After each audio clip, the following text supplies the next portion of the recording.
अस्सलाम वालेकुम, मैं हूं हबीब अकरम और आप देख रहे हैं प्रोग्राम नुक्ता नज़र। मुजीबुर रहमान शामी साहब हमारे साथ मौजूद हैं और सबसे पहले एक नज़र उन खबरों पर जो आज हमारे प्रोग्राम में शामिल हैं।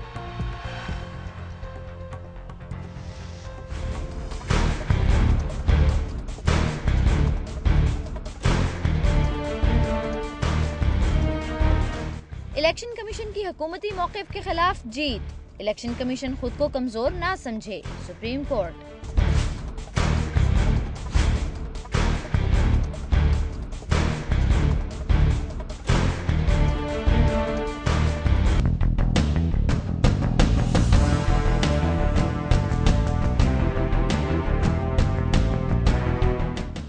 ईरान पाकिस्तान गैस पाइपलाइन आगे बढ़ी तो पाबंदियां लगेंगी, अमेरिका।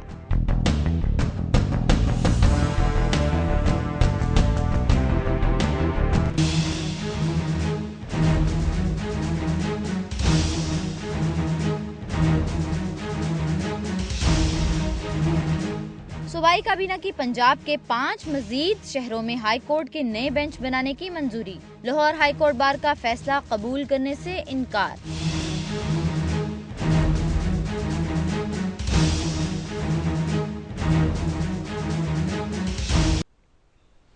जी, नुक्ता नज़र में एक बार फिर खुशामदीद। शामी साहब, जो ये तासुर बन रहा है कि इलेक्शन कमीशन के काम में हुकूमत रोड़े अटका रही है और आज सुप्रीम कोर्ट की तरफ से भी फैसला आ गया, ये कहां तक दुरुस्त है? क्या ये है भी? असल में बात यह है कि लोगों की जो ख्वाहिशात हैं और जो तवक्कुआत हैं जी, वो बहुत बुलंद हैं।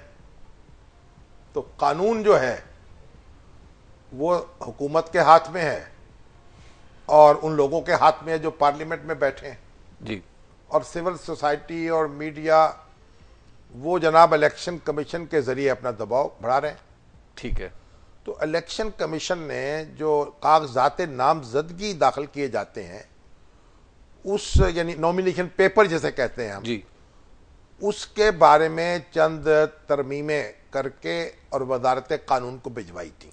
ठीक है। हमारे यहाँ जो काम भी होता है ना वो सदर के नाम पर होता है। अच्छा लेकिन सदर को उससे कोई खास ताल्लुक भी नहीं होता। अच्छा, यानी वजारत कानून काम करती है, फिर वजीर आजम उसकी मंजूरी देते हैं, फिर सदर के पास वो दस्तखत के लिए जाती है, लेकिन नाम सदर का ही लगता है। ठीक है। ये बल्कि बरतानिया का कानून का दस्तूर है। बरतानिया ने ये इतनी अदब अदाब नाइसिटीज दी हैं, काम जो भी करेगा वो मलका के नाम लगेगा। लेकिन इस केस में सदर साहब हैं आसिफ अली जरदारी, जो शरीक चेयरमैन है पाकिस्तान पीपल्स नहीं, पार्टी इसमें आसिफ अली जरदारी साहब वैसे ही आसिफ अली जरदारी साहब है। अच्छा, हाँ, यानी वजारत कानून ने ये कहा, उसका जवाब ही नहीं दिया। तो इलेक्शन कमीशन की तरफ से पहला मौक़िफ़ तो ये आया कि अगर कोई जवाब ना आया तो हम पुराना जो नामजदगी का पेपर है उसी को चला देंगे। ठीक है। तो लोगों ने बहुत शोर मचाया कि क्यों जनाब ये कैसे हुआ। अब उन्होंने फैसला किया है कि जवाब तो नहीं आया लेकिन इसे समझा जाएगा कि मंजूरी दे दी गई। अच्छा, या इस पर एतराज नहीं है। तो अब कागजात नामजदगी दाखिल कराते वक्त जी, जो कुछ तफसीलात बताना पड़ेंगी हाँ, वो इस नए पर्चे के मुताबिक होंगी। लेकिन शाम साहब वो तो बड़ी अजीबोगरीब है। आपने एक प्रोग्राम में बताया भी था कि उसमें तो बहुत सारे लोगों के बारे में भी इंफॉर्मेशन कुछ तो ये है ना कि भाई आप बताएं कि आपने अपने हल्के में क्या काम कराया, फिर आपने कोई अतिया दिया किसी तंजीम को कि नहीं दिया, अपनी जमात को कह दिया। ये तो एक गैर मुतल्लका चीजें हैं और इन पर एतराजात भी हुए। ठीक है। लेकिन अब वो इलेक्शन कमीशन जो है वो मांग रहा है कि आप टैक्स कितना देते हैं, आपके पास आपके जायदाद की तफसील क्या है, आपके बच्चों के पास क्या है, आपने बाहर कैसे गैर मुल्की सफर किया है कि नहीं किया है, आपके बच्चे वहां गए हैं कि नहीं गए। गोया ये इलेक्शन कमीशन ने फौरी तौर पर कोई कार्रवाई नहीं कर देनी उस पर। अच्छा, लेकिन उसने डेटा इकट्ठा कर दिया है। ठीक यानी है। डेटा इकट्ठा हो जाएगा। अब तो ये है कि जो उम्मीदवार साहब हैं ना वो देते हैं टैक्स, ना वो दिखाते हैं डिग्री, ना वो मानते हैं कोई और कानून, और ना उनको कोई पूछने वाला है। ठीक है। पिजारों में सफर करते हैं, बड़ी कोठी में रहते हैं और 4 बैरून मुल्क के दौरे भी करते हैं और अल्लाह तौफीक दे दे तो 2-3 उम्रे भी अदा कर लेते हैं। और जब पूछा जाता है कि हुजूर आपकी आमदन क्या है, वो तो कहीं इस काबिल ही नहीं थी कि हम टैक्स देते। ठीक है। तो चाहे वो एग्रीकल्चर से ताल्लुक रखते हो चाहे नॉन एग्रीकल्चर, क्योंकि जो ज़राअत के ताल्लुक है शोबे का, वो सूबाई हुकूमत का टैक्स है, वो भी देना पड़ता है। जी, तो अब शामी साहब, जो पार्लियामेंट ने आज कानून पेश किया, पास कर लिया, यानी कौमी असम्बली ने पास कर लिया है वो बिल कि अब उम्मीदवार को रिटर्निंग ऑफिसर के सामने जाने की जरूरत नहीं, हाजिरी की जरूरत खत्म कर दी है, तो इसको आप कैसे देखते हैं? फिर देखिए, उम्मीदवार को जाने की जरूरत नहीं, वो कागजात नामजदगी तो दाखिल करेगा ना। आजकल तो आप ईमेल के जरिए भी कागजात भेज सकते हैं। अच्छा, तो उसका वकील चला जाएगा, उसका नॉमिनी चला जाएगा। असल बात यह है कि जो कागज दाखिल होगा उसमें लिखा क्या होगा। तो अब इलेक्शन कमीशन ने तो वो सारी तफसीलात इकट्ठी कर दी। अब मुख्तलिफ सियासी जमातों के लोग इसमें कोई हुकूमती पार्टी और अपोजिशन दोनों ही की तरफ से तनकीद सामने आई है। और हमारे पास दोस्तों ने तो लिखा है कि ये इलेक्शन कमीशन कोई नैब है, इसके जनाब ये अरकान क्या बातें कर रहे हैं। हाँ। ये कहते हैं चोरों और डाकुओं को हम असेंबलियों में जाने नहीं देंगे। इनको किसने ये कहा है कि इस तरह की गुफ्तगू करें? प्री इलेक्शन स्क्रीनिंग, ये स्क्रीनिंग तो होगी ना भाई, डेटा तो इकट्ठा होना पहले। अब एक आदमी कहता है कि मेरी आमदन 10,000 रुपया है, ठीक है, तो अब ये इलेक्शन कमीशन का काम नहीं है कि वो उसकी पड़ताल करे कि इसकी आमदन 10,000 रुपया है कि नहीं है। ये तो जो एतराज करने वाला करेगा, लेकिन ये तो रिकॉर्ड पर आ जाएगा ना कि शख्स ने ये कहा है कि मेरी आमदन 10,000 रुपया है और खर्चा ये 10 लाख का कर रहा है, तो कैसे कर रहे हैं? देखिए, अब हमारे सियासत पहले क्या होता था, उन्होंने कहा जनाब हमारे पास पैसा तो आ गया है जी, लूटमार का, ब्लैकमेलिंग का, ब्लैक मनी आ गई है, टैक्स नहीं दिया, कुछ जो कुछ भी किया पैसा इकट्ठा कर लिया, अब क्या चाहिए? अब इज्जत चाहिए। तो इज्जत कैसे मिलेगी? उन्होंने कहा इलेक्शन में खड़े हो जाते हैं। अब दूसरी इज्जत कैसे मिलेगी? चलो अखबार निकाल लेते हैं। ठीक है ना जी। अब ये भाई अखबार वालों की तरफ भी आना चाहिए, ठीक है, ताकि वहां भी इल गॉटन मनी जी, ना आ जाए इस मीडिया के अंदर। ठीक है, और इसी तरह सियासत में भी इल गॉटन मनी नहीं आनी चाहिए। अब तो मुझे लगता है हालात ऐसे होंगे कि आप आएंगे, किसी शख्स के पास जाएंगे, हुजूर आप इलेक्शन में खड़े हो जाइए, वो कह रहे जनाब मैं इलेक्शन में खड़ा नहीं होऊंगा। पहले फखरू भाई को हटाओ। पहले इल गॉटन मनी जो है, जो पहले तहफ्फुज मांगती थी, अब वो दूर भागेगी। और ये बड़ी अच्छी बात होगी, दयानतदार लोग, रिस्क हलाल पर गुजर करने वाले, वो असेंबलियों में जाएं। ठीक है। अच्छा शामी साहब, जो अदालत कह रही है, अब फरीक हैं दो, एक तरफ हुकूमत है और एक तरफ इलेक्शन कमीशन है। इलेक्शन कमीशन के बारे में अदालत कहती है कि आप अपने आप को कमजोर ना करें, हम समझे हम आपको सपोर्ट करेंगे। इसलिए कि मुल्क में इलेक्शन के जरिए हुकूमत बननी होती है और इलेक्शन होना चाहिए मुनसिफाना, शफाफ, और सुप्रीम कोर्ट को इलेक्शन कमीशन की पुश्त पे खड़ा होना चाहिए। असल में ये दोनों अवाम के साथ है और अवाम इनके साथ है। अब सियासी जमातों को भी चाहिए कि वो अवाम के साथ आ जाए। अवाम के मुखालिफ खड़े होने का और चोरी चोरी हेरा फेरी करने का तरीका और दौर गुजर गया। ठीक है शाम साहब, एक वक्त हो गया ब्रेक का, और ब्रेक के बाद हम गुफ्तगू यहीं से शुरू करेंगे। आप देखते रहिए नुक्ता नज़र।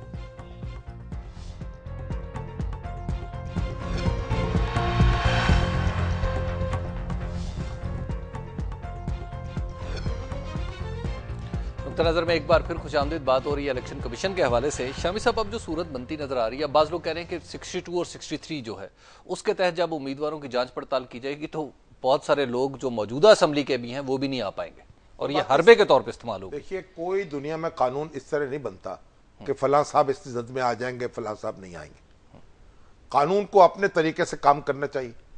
किसी टैक्स चोर को, किसी पाकिस्तान के वसाइल खोर को हक हासिल नहीं है कि वो पाकिस्तान के अवाम की नुमाइंदगी का हक हासिल करे। ठीक है, और इस मामले में जो इकदाम भी किया जाएगा उसकी तायद की जानी चाहिए, उसके साथ खड़ा होना चाहिए। लेकिन माजी में जिनकी डिग्रियां जाली थी या जो कुछ इस तरह के इल्जामात थे, उसका भी तो जो डिग्रियां जाली थी, अगर किसी ने मिस स्टेटमेंट की है तो उसकी भी उसको सजा मिलनी चाहिए ना। अब ये यहां जरूरत होती है ना कानून साजी की। अब उम्र भर के लिए तो आप उसको नाअहल नहीं कर सकते ना। एक इलेक्शन से नाअहल हो जाएगा, 3 साल के लिए हो जाएगा जो लिखा हुआ है कॉन्स्टिट्यूशन में, तो 3 साल तो बाहर रहे ना, कम से कम एक इलेक्शन तो वो फारिग करे ना। और फिर झूठ बोलने के इल्जाम में जो मुकदमा चले वो अलग है। लेकिन आप इलेक्शन की बात कर रहे हैं, देखिए वहां वो ज़ियाउल्लाह कासमी, क्या नाम है उनका? जी, ज़ियाउल्लाह कासमी, कोयटा में। जो कोयटा में डिस्ट्रिक्ट इलेक्शन अफसर थे, उनको गोली मारकर हलाक कर दिया गया। वो अल्लाह को प्यारे हो गए, यानी टारगेट किलिंग है। आप देखिए कौन किस तरह के हालात हैं। कोई ऐसा एलिमेंट तो मौजूद है ना मुल्क में जो नहीं चाहता इंतखाबात हो। अब ये इलेक्शन कमीशन के अमले को खौफजदा करने की बात शुरू हो गई। तो ये बड़े मुश्किल हालात भी हैं, इनका सामना करना होगा, लेकिन सामना करना होगा, पीठ नहीं दिखानी इनको। वैसे आप किसके साथ है? इलेक्शन कमीशन वर्सेस गवर्नमेंट, आप किसके साथ? मैं अवाम के साथ। इलेक्शन कमीशन और सुप्रीम कोर्ट भी अवाम के साथ है। अवाम के हकीकी नुमाइंदे जो उनके मसाइल हल करें, जिनको उनका दर्द हो, पास हो, मैं उनके साथ हूं। और ये सारा जायजा इलेक्शन कमीशन लेगा? नहीं, इलेक्शन कमीशन तो भाई कागजात नामजदगी ले रहा है, ये सारी डिटेल्स जमा कर रहा है ताकि कार्रवाई में आसानी हो, और अगर कोई उस पर इतराज करना चाहे तो वो कर सके कि इसने झूठ बोला है जी। इसके पास तो जनाब और आश्कार हो जाएंगी बहुत सी चीजें। आप देखिए तो सही क्या क्या मजे होते हैं। चलिए शामी साहब, दूसरी तरफ जो एक तो यहां पे मसला चल रहा है और दूसरा वो जो गैस पाइपलाइन का है, ईरान गैस पाइपलाइन, आप कल वहीं पे थे। हाँ जी। और आप कह रहे थे कि अमेरिका के मुकाबले में हम दलाइल से बात करेंगे। वो तो हमारी कोई दलील नहीं मान रहे कि भारत से बिजनेस कर रहा है ईरान, तुर्की से कर रहा है, चीन से कर रहा है। देखिए असल बात यह है कि ये एक टेढ़ा मामला है, इसमें से कुछ रास्ता निकालना पड़ेगा। अच्छा। पाकिस्तान जो है उसको एनर्जी की जरूरत है, उसको गैस की जरूरत है। ठीक है। गैस से सस्ती बिजली पैदा होगी। इस वक्त हम फर्नेस ऑयल से बिजली पैदा कर रहे हैं और उस पर पैसा बहुत लग रहा है, बड़ी महंगी बिजली पैदा कर रहे हैं। इस गैस से बिजली पैदा करेंगे, उसके मुकाबले में सस्ती बिजली होगी। ठीक है। तो ये हमारी जरूरत है। उतनी गैस हमें मिल रही है ईरान से जो 4000 मेगावाट बिजली पैदा कर सकती है। ठीक है। और मजीद भी ईरान जो है वो कतर के बाद सबसे बड़ा गैस का जखीरा है उसके पास। अच्छा। वो हमें मजीद गैस दे सकता है। ठीक है। और हमारी जरूरत को मजीद पूरा कर सकता है। लेकिन शाम साहब, भारत के में पाइपलाइन तो नहीं जा रही ना? बिजली भी और दे सकता है। अच्छा। अभी तो देखिए 56 इंच की जो पाइप है डायमीटर की, वो ईरान तो वो बिछा रहा है। ठीक है। पाकिस्तान जो है वो 42 इंच की अच्छा लाइन बिछाएगा। ठीक है। क्योंकि पाकिस्तान की जरूरत इस वक्त ये है। जरूरत बढ़ेगी तो फिर और भी पाइपलाइन बिछ जाएगी, और अगर इंडिया जो है उसको चाहिए तो इंडिया के लिए भी बिछ जाएगी।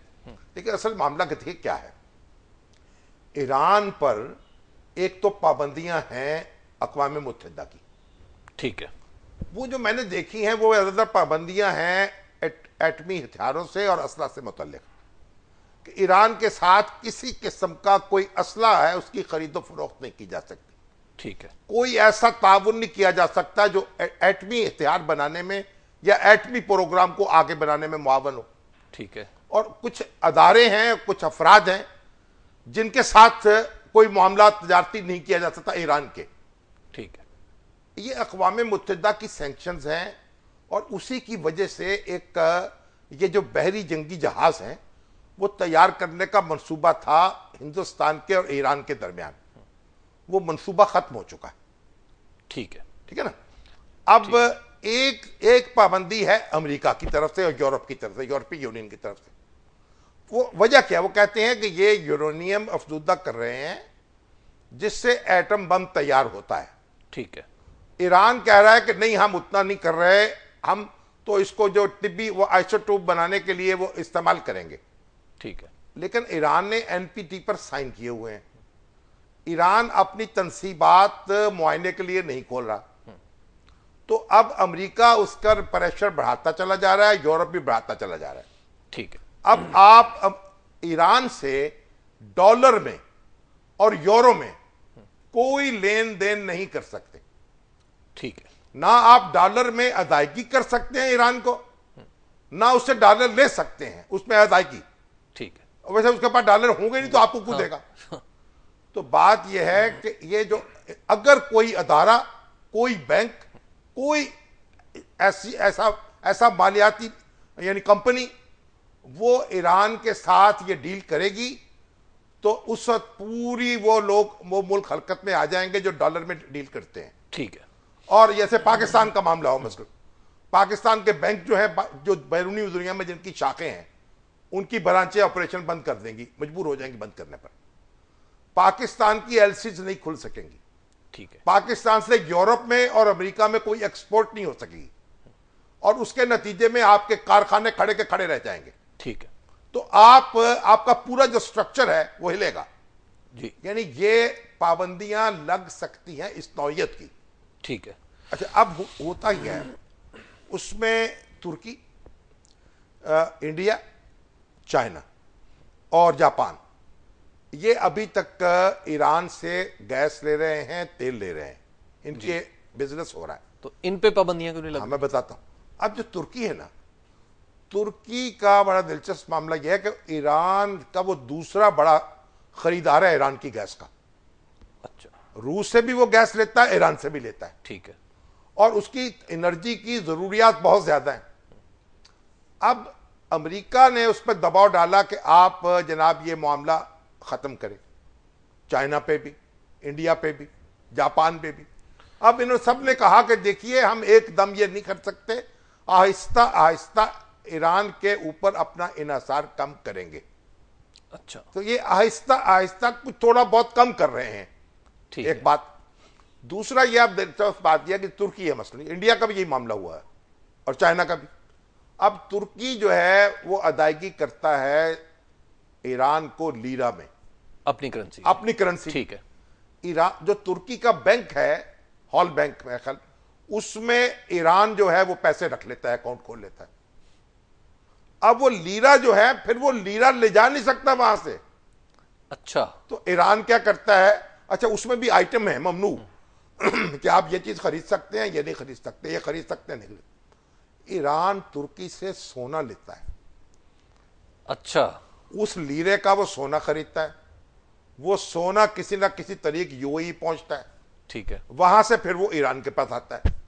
तुर्की के और ईरान के दरमियान जो ये सोने की जो एक्सपोर्ट है तुर्की से, ये 14 अरब डॉलर को पहुंच चुकी है पिछले साल में।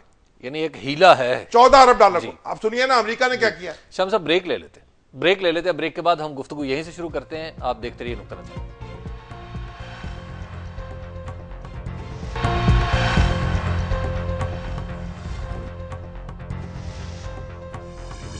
नजर में एक बार फिर खुशामदीद। बात हो रही थी ईरान गैस पाइपलाइन से, ईरान पाकिस्तान गैस पाइपलाइन के हवाले से। अब शाम साहब वो जो अमेरिकन कहते हैं कि हमने 10-15 दफा पहले भी सुना है, बात हो रही थी तुर्की जी से। जी, तुर्की से। तुर्की से सोना खरीदता था ईरान, ठीक है। और खरीदता है अभी। जी जी। तो अमेरिका ने क्या किया, उन्होंने कानून में तब्दीली कर दी, कीमती धातों को भी ममनुआ अशिया में दाखिल कर दिया कि कीमती धातें भी नहीं खरीद सकते आप या उनको बेच सकते। ठीक है। तो अब इसमें भी रुकावट पड़ रही है।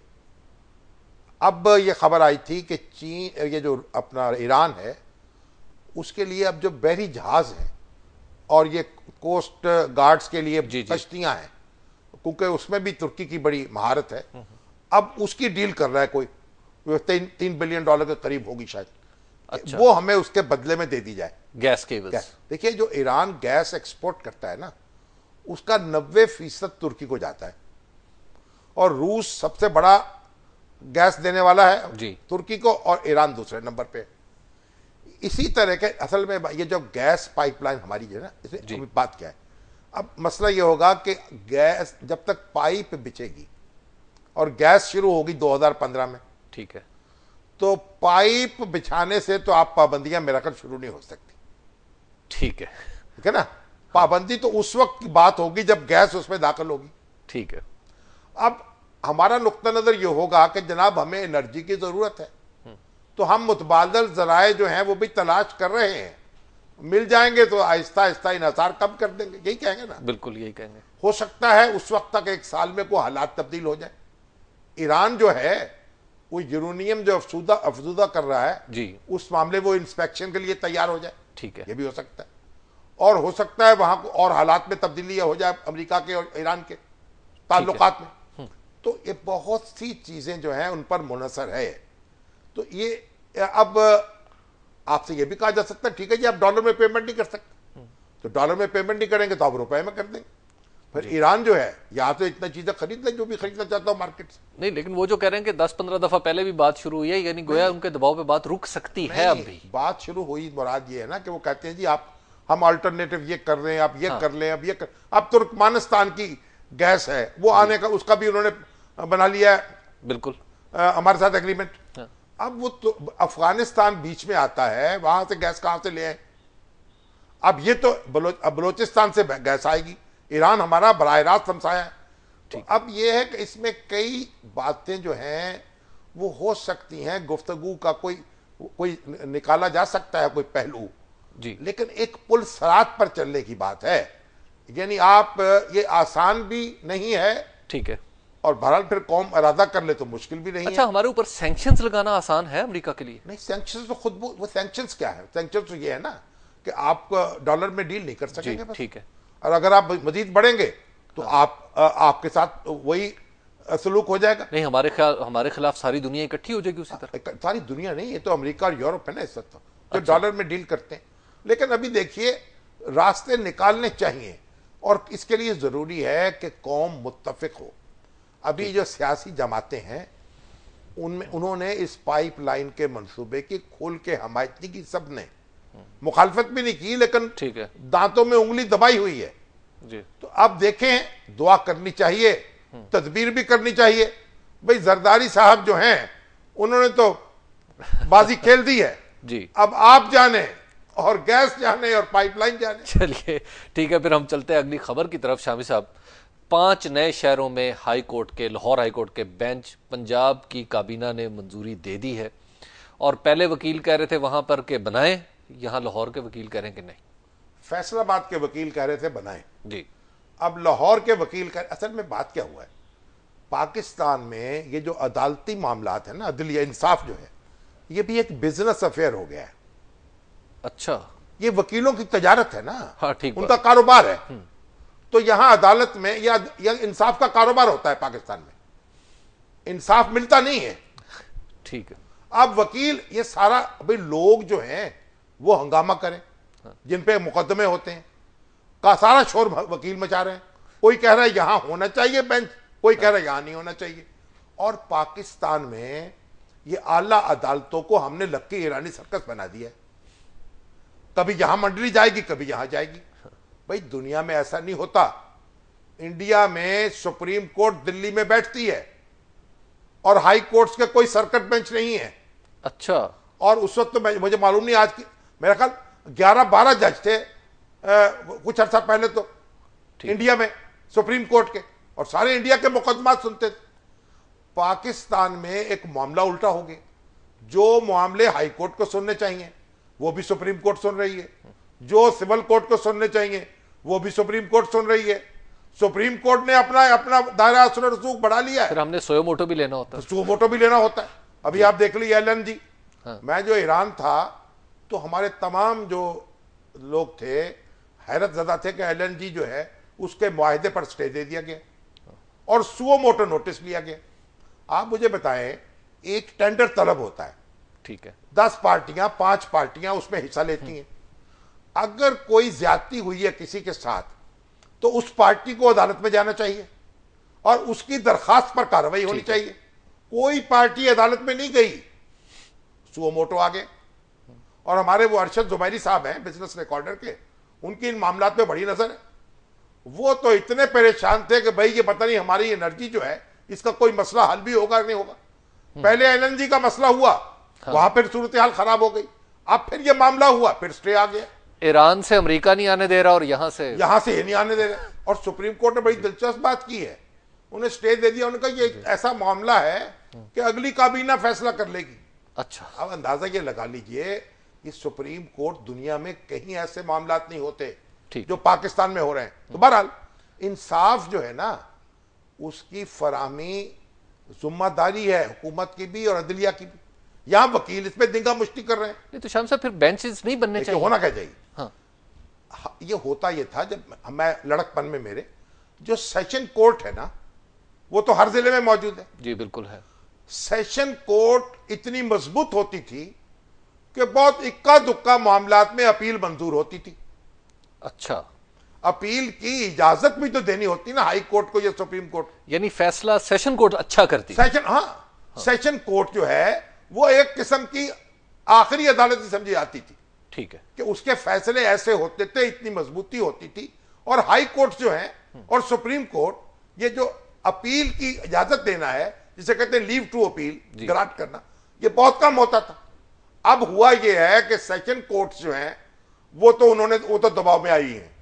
ठीक है, वो अपना, अच्छा उसके बाद हाई कोर्ट में, सुप्रीम कोर्ट में वकीलों की शक्लें देखकर मुकदमे मंजूर हो जाते हैं, क्योंकि वकीलों का बिजनेस खराब होता है।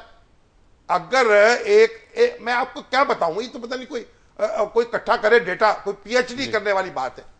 वकीलों की शक्लें देख के मुकदमे चलते रहते हैं, तारीखें मिलती रहती। दुनिया में कहीं ऐसा नहीं होता। अमेरिकी सुप्रीम कोर्ट है, वो 10-20 मिनट से 20 मिनट है वहां मुकदमा पेश करने के लिए वकील के पास। ठीक है, यहां वकील साहब 10-10 दिन तकरीर करते हैं। हाई कोर्ट में जनाब वो अपनी लेते हैं, तारीखें लेते हैं। सेशन कोर्ट में जब मैं लड़कपन में था जी, जब मर्डर केस फिक्स हो जाता था, उसके बाद उसकी डेट नहीं बदली जा सकती थी, उसको एविडेंस शुरू हो जाती थी। अच्छा, और कोई तारीख नहीं पड़ती थी, मुसलसल होती थी। अब उसमें तारीखें पड़ रही हैं। तो नतीजा यह है कि जुडिशियल सिस्टम का गला घोंटने के बाद, जिसमें वकील साहबान भी बराबर के शरीक हैं, बल्कि ज्यादा हैं। दूसरा शरीक कौन है? नहीं, हम अवाम हैं बेचारे, ठीक है, जो मजलूम है जी। अब आप मुझे बताएं, आप जहां मुझे ले जाना चाहते हैं, बच गया हूं मैं। जी, देखिए, सेशन कोर्ट खत्म, जी, अब हाई कोर्ट में हर चीज आएगी। भाई क्या जरूरत है आने की? इसलिए जनाब बेंच से जाइए हाई कोर्ट का। शाम साहब, बार बार प्रोड्यूसर साहब कह रहे हैं ब्रेक ले लें, तो ब्रेक ले लेते हैं। ब्रेक के बाद हम यहीं से गुफ्तगू करेंगे और उसके बाद आपके सवालात भी लेंगे, जो ईमेल, एसएमएस और टेलीफोन लाइन के जरिए हम तक पहुंचेंगे। आप देखते रहिए नुक्ते नजर।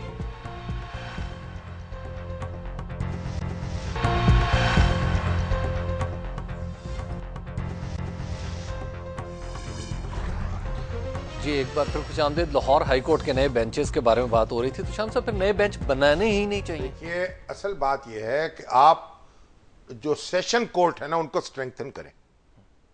सेशन कोर्ट को कुछ पावर्स दिए भी थे, हेबियस कॉर्पस की तो आप रेट ले सकती हैं जी, बिल्कुल, और उनको उनमें इजाफा किया जाए, ताकि हाई कोर्ट पर बोझ कम हो और हाई कोर्ट भी ये काम खत्म कर दे कि जरूर आपने अपील की इजाजत देनी है। लोगों का वक्त जाया होता है, पैसा जाया होता है, वकील तारीख पे तारीख लेते हैं, पेशियां लेते हैं, अदालतें उनको अकोमोडेट करती चली जाती। उनको कहें रिटर्न आप जारी करें, अपना रिटर्न आर्गूमेंट्स दें। और यही सुप्रीम कोर्ट में, अब सुप्रीम कोर्ट जो है, हाई कोर्ट का सारा काम सुप्रीम कोर्ट ने संभाल लिया। सुप्रीम कोर्ट का काम कौन करेगा? तो आप देखिए, और वकील आते हैं, वो जनाब 2-2 दिन 4-4 दिन, हमारे एतजाज एहसन पता नहीं 2 हफ्ते तक आर्गू करते रहे, कब मेरी बात ही नहीं सुनी गई। भाई आपने क्या सुनानी थी? और बात अगर अमेरिका के सुप्रीम कोर्ट में होते हैं तो 20 मिनट मिलते हैं उनको। ठीक है, तो अदालतों को कोई डिसिप्लिन लाना पड़ेगा ना। तो ये वकीलों के सपुर्द कर दिया हमारे मजलूम लोगों को, हमारे जैसों को। तो भाई वकीलों का जो बिजनेस है, अब लाहौर वाले कह रहे हैं कि जनाब बिल्कुल नए बेंच नहीं बनने चाहिए, वो दूसरे वाले कह रहे हैं जनाब बेंच बनाओ।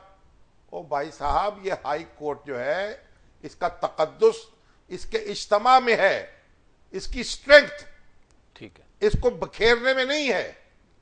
बखेर सेशन कोर्ट जो मौजूद है, सेशन कोर्ट के पावर्स में इजाफा करें ताकि वो लोड उठाए उसका। तो गोया लाहौर हाई कोर्ट को इंटैक्ट आपके ख्याल में रहना चाहिए? देखिए, मैं इसमें कोई इसलिए है कि अब ये आवे का आवा बिगड़ गया है। आप बिगड़े हुए माहौल में आप जो मरीज है ना टाइफाइड का, उसको कोरमा खिलाएंगे, वो मर जाएगा। और तो मैं अब ये इस पे कोई पोजीशन नहीं लेना चाहता 2+2 की तरह। ठीक है, मैं तो कहता हूं ये हल ये है इसका। तो बाकी उससे क्या फर्क पड़ता है? फैसलाबाद में बेंच बन सकता है तो सरगोजा में भी बन सकता है, तो फिर साहिवाल में भी बन सकता है। वो तो मेरा शहर है जी, उसने क्या कसूर किया है? और फिर आहिस्ता आहिस्ता तहसील लेवल तक। बल्कि मुझे तो लगता है कि अब जो सुप्रीम कोर्ट है, वो भी उसके भी 10-15 बेंच उसके भी कायम हो जाने चाहिए, क्योंकि 2-3 तो 4 तो है। हर सूबे में रजिस्ट्री तो है, बिल्कुल है। उसको मजीद आगे बढ़ा दे। बात कहीं बात रुकेगी कि नहीं रुकेगी, ये खुद अदालतें इसकी जिम्मेदार हैं। इनको समझना चाहिए, मजलूम आवाम है भाई, उनको इंसाफ देना है। ये वकीलों के बिजनेस चलाने के लिए नहीं बैठे हुए। ठीक, शाम साहब सवालात की तरफ चलते हैं। शाम साहब, सवालात नहीं है, वो बादामी बाग का मसला भी है। जी जी, मैं उसी की तरफ आ रहा हूँ जी। वहीं से उसी के हवाले से एक सवाल है शाम साहब। वो कहते हैं जी कि सवाए इमरान, ये उमर शाह साहब हैं, कहते हैं जी सवाए इमरान खान के कोई बादामी बाग बड़ा लीडर नहीं गया। कैसे नहीं गया? शहबाज शरीफ साहब भी गए, तो शहबाज शरीफ साहब को वजीर आला पंजाब भी गए वहां। हाँ। इमरान खान साहब भी गए, बड़ी अच्छी बात है। ठीक। देखिए जाना भी चाहिए। जो बादामी बाग में हुआ है ना जी, अब सुप्रीम कोर्ट ने उसका भी सुओ मोटो नोटिस ले लिया। हाई कोर्ट ने भी कुछ नहीं किया उसमें। चलो बेचारी हाई कोर्ट के सुओ मोटो इख्तियाराती दे दिए जाए उसको, यो भी ये शौक पूरा कर ले। तो उसमें जो चीज देखिए, आप पुलिस वाले ये कह रहे हैं वहां जो मसीही मकीन थे कि आप ये घर छोड़ के चले जाएं, ऐसे पुलिस वालों को तो संसार कर देना चाहिए। जो एक बस्ती के लोगों को ये कहें हम आपकी हिफाजत नहीं कर सकते, ये लानत है ऐसी पुलिस पर और ऐसी कार्रवाई पर। यानी आप इतना, इससे बड़ा जुर्म हो सकता है जी, कि आप कहें हम अपनी हिफाजत नहीं कर सकते, आप घर छोड़ के चले जाए। तो उनके साथ तो जो भी शख्स इसका जिम्मेदार है, जो इसमें शरीक है, उसको तो पुलिस से निकाल बाहर करना चाहिए। सुप्रीम कोर्ट का जिम्मेदारी है। ठीक है। तो पंजाब हुकूमत, लेकिन देखिए बात सुन, अगर पंजाब हुकूमत भी इसमें शरीक है, उसको भी सजा मिलनी चाहिए। इमरान खान ने आज यही बात की। नहीं, इमरान खान ने जो मर्जी कहा। हाँ। इमरान खान साहब गए हैं, बड़ी अच्छी बात है, लेकिन मैं आपको बताऊं, ये उनको निकालने का काम, उनकी बस्ती की हिफाजत न करने का काम, ये तो बड़ी नाकामी है। ठीक है। जो इसके जिम्मेदार उनको सजा मिले। लेकिन हादसे के बाद जो पंजाब गवर्नमेंट ने काम किया, पहले भी मैं कह चुका हूं, उसका वो भी एक मिसाल बनाई है उन्होंने जी। देखिए ना, अब मुसीबत यह है कि हम हर वक्त हर शख्स को कोसते रहते हैं। भाई जो अच्छा काम किया किसी ने, उसकी भी तारीफ कर दे। तो इमरान खान साहब वहां गए हैं, उन्होंने भी लोगों को हौसला दिया है। अब लोगों के मकानात भी तामीर हो रहे हैं। वैसे तो मुझे मालूम हुआ है वो कारपोरेशन की जमीन है जी। मैंने अपने क्राइम रिपोर्टर से कहा था, अच्छा। वो लियाकत खरल से, मैं कहा पता करो, वो पता करके कि कारपोरेशन की जमीन है, कुछ बाकायदा किराएदार हैं, कुछ वैसे ही काबिज हैं। ठीक। अब अगर ये बस्ती दोबारा बसा रहे थे और मकान दोबारा बना रहे हैं, तो इसको कोई प्लान कर लेते, थोड़ा सा गलियां वलियां दुरुस्त कर देते। इस पे तवज्जो नहीं है, मक्खी पे मक्खी मारनी है बस, वो मार रहे हैं। शाम साहब, मुबशर अयूब साहब है फैसलाबाद से जी। अस्सलाम वालेकुम मुबशर साहब। अस्सलाम वालेकुम जी। वालेकुम अस्सलाम जी। क्या हाल है? ठीक है, अल्लाह का शुक्र है। अच्छा शामी साहब, यहाँ पे मेरे दो सवाल बनते हैं कि आपने जो, अगर आबादी के लिहाज से देखा जाए तो सिंध दूसरे नंबर पे आता है। अगर उस आबादी को हम मल्टीप्लाई करें पंजाब की आबादी के ऊपर, तो हमें चीन की बात कर रहे हैं? चीन की हाई कोर्ट बेंच की, हाई कोर्ट बेंच के लिए नहीं, मैं कहा चीन के निजाम इंसाफ की बात कर रहे हैं। ये क्या कर रहे हैं आप? नहीं, मैं सिंध की बात सिंध की बात कर रहे हैं। मैंने कहा चीन की बात कर रहे हैं, मैं तो चाह रहा हूँ चीन का निजाम इंसाफ आ जाए यहाँ। नहीं, सिंध में और लोग तो भाई मेरे, लोग तो दुआ मांग रहे हैं तालिबान का निजाम इंसाफ आ जाए। अच्छा शामी साहब, इसमें आपको वादा करना चाहिए, यहाँ पे लाहौर के वकला को सिर्फ रोजगार का मसला है। बिल्कुल जाहिर है, मैं तो पहले कह रहा हूँ, मैं तो पहले ही कह रहा हूँ, ये वकीलों के रोजगार का मामला बन गया है, इंसाफ नहीं है। राज़िक अल्लाह की जात है। हाँ, चलिए, राज़िक तो अल्लाह की जात है। मुबशर अयूब साहब, आपका बहुत बहुत शुक्रिया। हम आपकी आसामी हैं भाई। शाम साहब, we are running out of time, running out of time. वक्त खत्म। अब बाकी चीजें जो है वो हम कल शामिल करेंगे। और बल्कि शामी साहब ने एक मुलाकात की थी मेरे ज़हन में, वो भी एक बात है, लेकिन वो हम उसको कल पे डाल देते हैं। वो पीर साहब पगार